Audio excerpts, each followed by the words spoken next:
It's the holidays. This period of time between Christmas and New Year's is a time I like to reflect on the year and revisiting how did I do on my 2019 scrapbooking goals.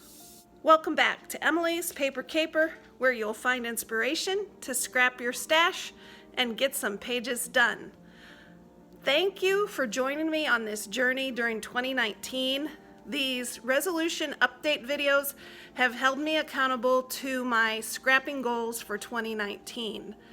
This is a recap of how things went this year. I had 3 main scrapbooking goals. The first goal was to share and donate supplies I no longer wanted or needed. I'm happy to report thumbs up on meeting this goal.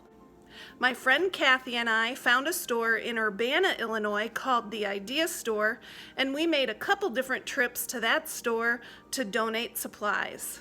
I also donated to the Smart Store in Nashville, Tennessee.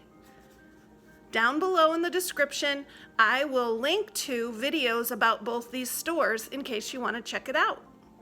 My second goal was to get pages into albums.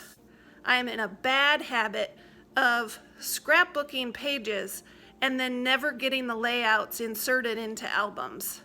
I've done better on this in 2019. I've done several flip-through videos showing completed albums, and these were pages that probably wouldn't have gotten into albums unless I had made this goal. I will link to those album flip-through videos down in the description as well. But if I'm being honest, I didn't do as well as I wanted to on this goal. I still have stacks and stacks of completed layouts that have not hit albums yet. I need to continue to try to do better with this goal. On the upside, my third goal was to scrap my stash, and this went very well.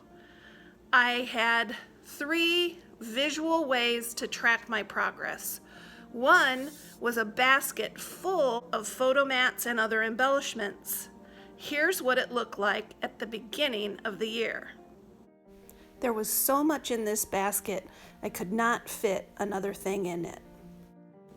And this is what the basket looks like today. It's such a sense of accomplishment to see how much room there is in this basket. And I would not have felt like I made a dent in my stash if I hadn't focused on just using the supplies in this basket as the first place to go for a photo mat or embellishment. There's tons of room in here, and I can add to it and continue to scrap my stash. This has come a long way since the beginning of the year. The second visual way I wanted to keep track of how well I was doing with scrapping my stash was a box full of borders. I love border strips, and I'm a bit of a border hoarder. So here's what that box looked like at the beginning of the year. Starting out the year, this border box was a jumbled mess.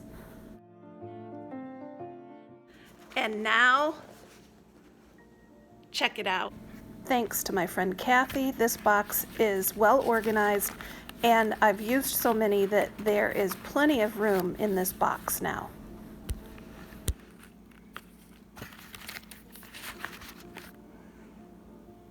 I've really used some borders this year, and I look forward to using these all up eventually.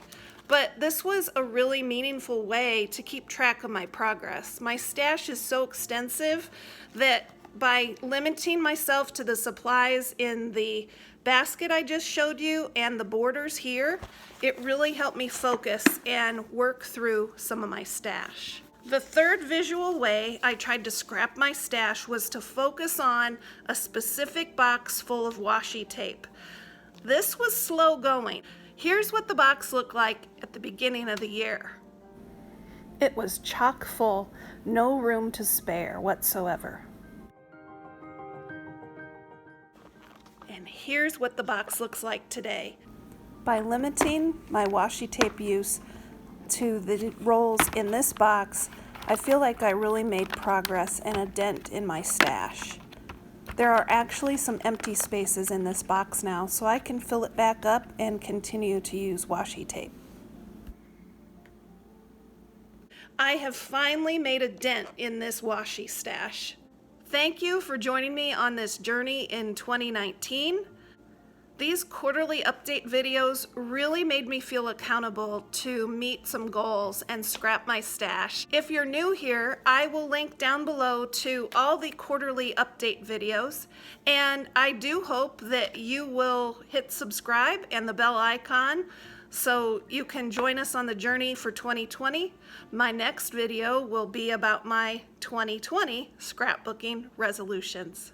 Until next time, keep on scrapping, everybody.